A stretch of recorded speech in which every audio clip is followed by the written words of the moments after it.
এক জেলে ছিল। সে প্রতিদিন রাত হলেই নৌকা নিয়ে নদীর পাড়ে যেত মাছ ধরতে। দিনে সে কখনো নদীতে যেত না, কারণ গ্রামের সবাই বলতো রাতের নদী নিরাপদ নয়। কিন্তু জেলের সংসার চলতো রাতের মাঝেই। এক অমাবস্যার রাত, চারপাশ অন্ধকার, চাঁদের আলো নেই, শুধু নদীর কালো পানি আর হালকা কুয়াশা। জেলে নৌকা থামিয়ে জাল ফেলল। চারদিকে নিস্তব্ধতা। হঠাৎ একটা ভয়ঙ্কর আওয়াজ। জেলের বুক কেঁপে উঠল। সে ভাবল হয়তো বাতাস, কিন্তু আবার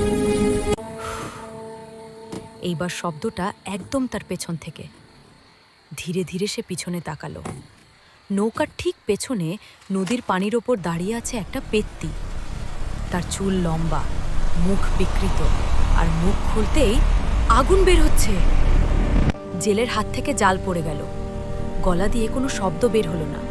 পেত্তি ফিসফিস করে বলল, রোজ রাতে আসিস কেন? হঠাৎ নৌকাটা নিজে নিজেই নড়তে লাগলো। পানি ফুটতে শুরু করলো। জেলে চোখ বন্ধ করে শেষ শক্তিটুকু দিয়ে চিৎকার করলো, আল্লাহ! ঠিক তখনই হঠাৎ বাতাস থেমে গেল। আগুন নিভে গেল। চোখ খুলে দেখে নৌকা নদীর পাড়ে, কিছুই নেই।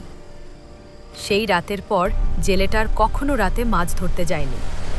আজও গ্রামের মানুষ বলে অমাবস্যার রাতে নদীর পাড়ে গেলে আগুনের শব্দ শোনা যায়।